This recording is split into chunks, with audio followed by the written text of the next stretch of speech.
এবার হয় pneumonia. Pneumonia কি? নিউমোনিয়া এটাও একটা ফুসফুসের একটা রোগ। এখানে হয় কি, একটু আগে আমরা যে ব্রঙ্কাইটিস পড়লাম না, সেই ব্রঙ্কাইটিস থেকেও নিউমোনিয়া ডেভেলপ করতে পারে। ব্রঙ্কাইটিস হচ্ছে ধর এই যে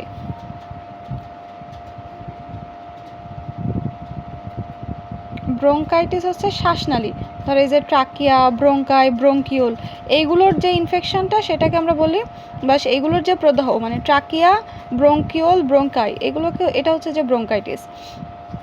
আর যে আমরা পড়ছিলাম না এরপরে কি যাবে, এরপরে হচ্ছে যে এরকম করে অ্যালভিওলাই, অ্যালভিওলাইয়ের যদি ইনফেকশন হয় সেটা হচ্ছে যে নিউমোনিয়া।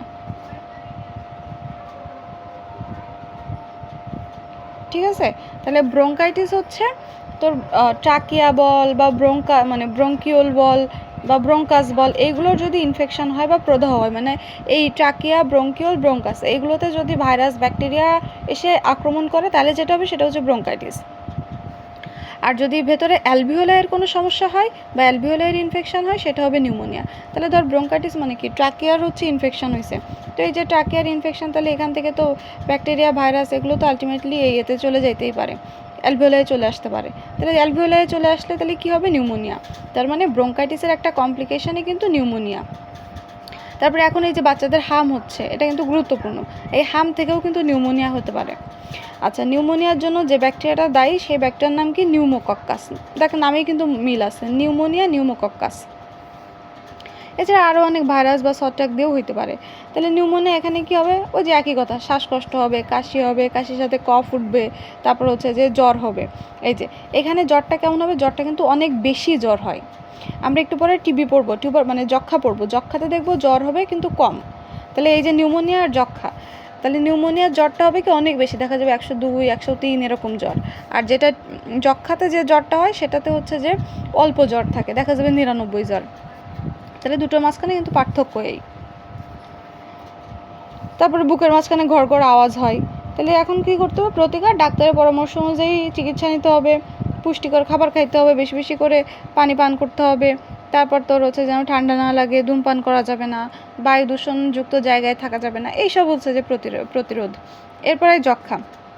যক্ষা একটা কি? বায়ুবাহিত সংক্রামক রোগ। তাহলে এটা কিন্তু ইম্পর্টেন্ট, বায়ুবাহিত মানে কি বাতাসের মাধ্যমে ছড়াচ্ছে। ধর একটা পেশেন্টের মানে একটা রোগের যক্ষা হয়েছে, সে একটা কাশি দিল, তার কাশির মাধ্যমে ওই যক্ষার যে ব্যাকটেরিয়া, এটার নাম হচ্ছে মাইকোব্যাকটেরিয়াম টিউবারকুলোসিস। হ্যাঁ, দেখা যাবে যে সে কাশি দিছে, কাশির মাধ্যমে মাইকোব্যাকটেরিয়াম টিউবারকুলোসিস ব্যাকটেরিয়াটা তোর হচ্ছে বাতাসে চলে গেছে, আর ওই বাতাস যে আবার নাক দিয়ে টেনে নিবে একটা সুস্থ মানুষ, এটা আবার তার বডিতে চলে যাবে। তাহলে যক্ষা হচ্ছে কি? বাতাসের মাধ্যমে যায়। এটা কিন্তু একটা এমসিকিউ, বলবে যে যক্ষা কিসের মাধ্যমে যায়, তুই বলবি পানি, হাবিজাবি, তাহলে এটা যায় কিসে? বায়ু।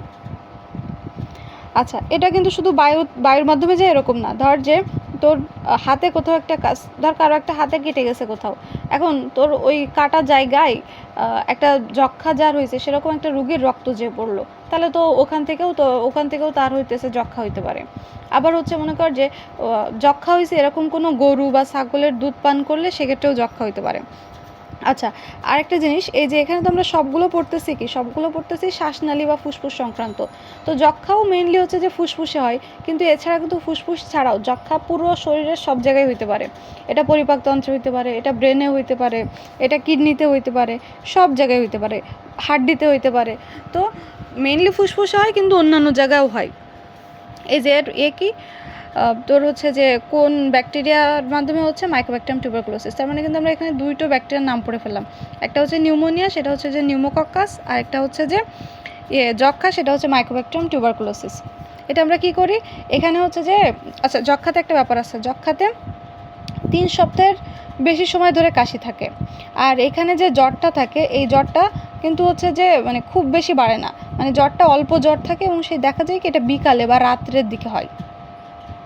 আর সাথে রোগীর হচ্ছে ওজন কমে যায়, ওজন কমে শরীর আস্তে আস্তে দুর্বল হয়ে যায়।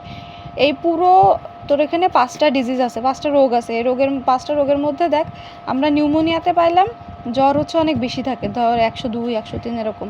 আবার যক্ষাতে পেলাম কি জ্বর অনেক কম থাকে, 99 বা 98.সামথিং। তাও আবার এই যক্ষার জ্বরটা কখন আসে? এটা হচ্ছে বিকাল বা রাতে আসে।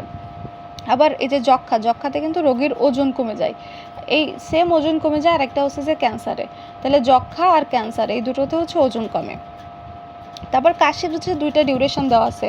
যক্ষা, এটা কেমনে লেহে বাংলায়, এই যে যক্ষাতে কাশি থাকবে 3 সপ্তাহের বেশি। আর আমরা আগে কিন্তু পড়ছিলাম ক্রনিক ব্রঙ্কাইটিস, যেটা ক্রনিক ব্রঙ্কাইটিস, এখানে হচ্ছে যে কাশি তোর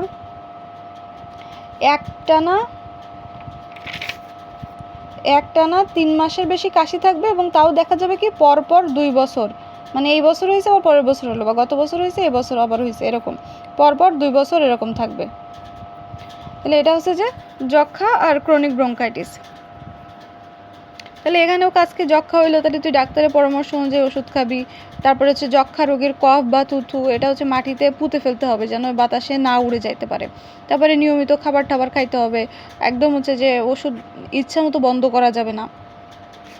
আর আমরা প্রতিরোধ কীভাবে করতে পারি, আমরা কিন্তু হচ্ছে যে বাচ্চাদের যক্ষা প্রতিষেধক টিকা দিই। এই টিকার নাম কি? এই টিকার নাম হচ্ছে BCG টিকা। এটা একদম হওয়ার পরপরই দিয়ে দেয়, আমাদের দেশে হওয়ার পরপরই দিয়ে দেয়। দেখবি যে তোর ওই বাম পাশে সবারই আছে, বাম পাশে ওই যে হাতে, ওটা কি কয়, হাতের উরু কি আমি জানি না, উরু কয় না কি কয়, যাই হোক হাতের ওখানে দেখবি যে আছে।